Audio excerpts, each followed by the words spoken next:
திருமாவளவன் அவர்கள் நம்மிடையே இணைந்திருக்கிறார். விடுதலை சிறுத்தைகள் கட்சியுடைய தலைவர், மக்கள் நல கூட்டணியில மிக முக்கியமான தலைவர். திருமாவளவன், திரு விஜயகாந்துடைய நிலைப்பாட்டை எப்படி பார்க்கிறீங்க?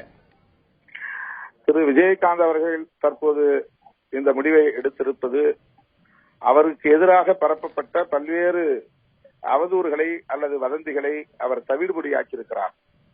கிட்டத்தட்ட 2-3 மாத காலமாக விஜயகாந்த் என்ன முடிவெடுக்கப் போகிறார், என்ன அறிவிக்கப் போகிறார் என்கிற எதிர்பார்ப்பு பொதுமக்களிடையே வெகுவாக இருந்தது. அவரை பற்றியும் அவருடைய கட்சியை பற்றியும் மிக கடுமையான விமர்சனங்கள் வெளிவந்து கொண்டிருந்தன. இந்த பரபரப்புக்கு அவர் ஒரு முற்றுப்புள்ளி வைத்திருக்கிறார். ஒரு வகையிலே அவர் எடுத்த முடிவு வரவேற்க தகுந்தது. அதை விடுதலை சிறுத்தைகளும் மக்கள் நல கூட்டணியும் வரவேற்கிறது.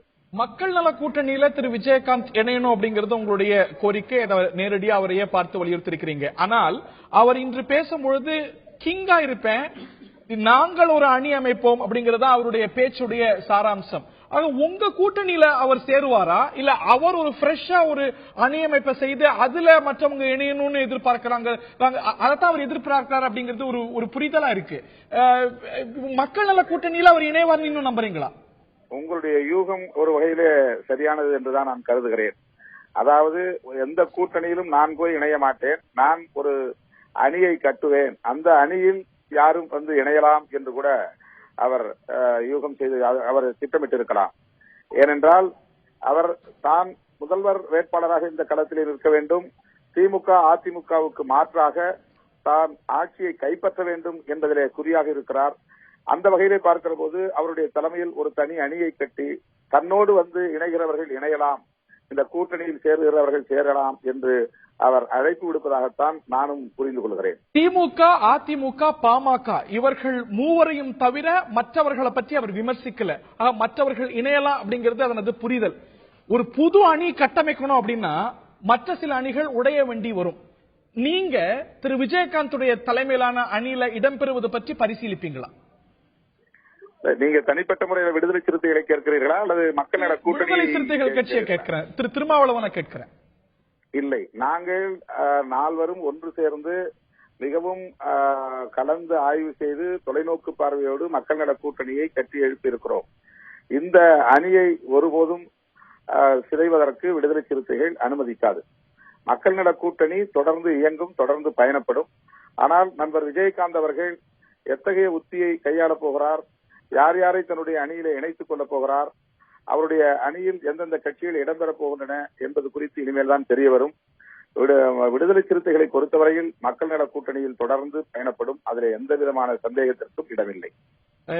மக்கள் நல கூட்டணி இந்த 4 கட்சிகள் இணைந்து தொடர்ந்து தேர்தலை ஒரு அணியாக 4 கட்சிகளும் இணைந்து சந்திக்கும், அது உடைவது பற்றி பேச்சுக்கே இடமில்லைன்னு நீங்க சொல்வதா நான் புரிஞ்சுக்கலாமா? ஆமா ஆமா ஆமா ஆமா மக்கள் நல நீங்க சொன்னது கரெக்ட், நீங்க புரிஞ்சுக்கிட்டது சரி. விஜயகாந்த் வந்தால் இந்த அணியில சேரணுமே தவிர அவர் ஒரு அணியை கட்டமைப்பாரனா அதுல நாங்க போய் சேருவதை பற்றி பரிசீலிக்கும் பேச்சுக்கே இடம் இல்ல. Is that your position? இல்ல, இது இப்ப நீங்களா எழுப்புகிற கேள்வி.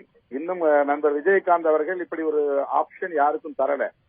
தேமுதிக தனித்து போட்டியிடும் என்று மட்டும்தான் அவர் அறிவித்திருக்கிறாரே தவிர தான் அமைக்கப் போகிற கூட்டணியில், தன்னுடைய தலைமையிலான கூட்டணியில் பலரும் வந்து இணையலாம், விருப்பம் உள்ளவர்கள் இணையலாம் என்கிற வேண்டுகோளையோ அறைகோளையோ அவர் விடுக்கவில்லை. விடுத்திருக்கிறாங்க. பிரேமலதா விஜயகாந்த் இறுதியில திரு விஜயகாந்துடைய உரைக்கு பிறகு பிரேமலதா மீண்டும் பேசுறாங்க. அதுல என்ன பேசுறாங்கன்னா, திமுக அதிமுக அல்லாத ஒரு கூட்டணி, நாங்க இது கேப்டன் தலைமையில ஒரு கூட்டணி, கேப்டன் தலைமையில ஆட்சி அமைக்கணும்.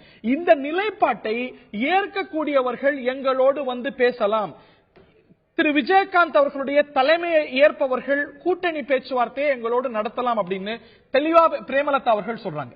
தட் ஆப்ஷன் இஸ் ஓபன் அவங்களை பொறுத்த வரைக்கும். இப்ப நீங்க சொல்லிதான் எனக்கு தெரியுது, நான் அவங்களுடைய உரையை கேட்கவில்லை. என்றாலும் கூட மக்கள் நல கூட்டணி இது குறித்து கட்டாயமாக நாங்கள் எங்களுடைய அவையிலே அமர்ந்து நாங்கள் பேசுவோம். நண்பர் விஜயகாந்த் அவர்கள் எடுத்திருக்கிற முடிவை குறித்து, மக்கள் நல கூட்டணியின் செயல்பாடுகள் குறித்து நாங்கள் கலந்தாய்வு செய்து நண்பர் விஜயகாந்த் அவர்களுடைய அறைகூவலையும் கணக்கிலே கொண்டு நாங்கள் ஒரு முடிவை எடுப்போம். அவர் ரொம்ப தெளிவா சொல்லிட்டாரு. பிரேமலதாவும் உங்களோட உரையில சொல்றாங்க, திரு விஜயகாந்த் அவர்கள் முதலமைச்சர், இதுதான் எங்களுடைய நிலைப்பாடு, முதலமைச்சர் வேட்பாளர் அப்படிங்கிறாங்க. இந்த நிலைப்பாட்டை ஒருவேளை மக்கள் நல கூட்டணி உறுதியா ஏற்றுக்குச்சு அப்படின்னா இதை அடுத்த கட்டத்துக்கு விஜயகாந்த் தலைமையில மக்கள் நல கூட்டணி அப்படிங்கிறது வருவதற்கான வாய்ப்பு இருக்கிறதா? Is that something you will consider? இதை பற்றி இந்த பொழுதில் இந்த நொடியில் நாம் எந்த கருத்தையும் சொல்ல இயலாது. தேமுதிகவினுடைய அடுத்த கட்ட நகர்வு என்ன என்பதை பொறுத்து அதை கவனித்து அதன் பின்னர் தான் மக்கள் நல கூட்டணியின் கருத்தை நாங்கள் சொல்ல முடியும். நன்றி திரு திருமாவளவன்.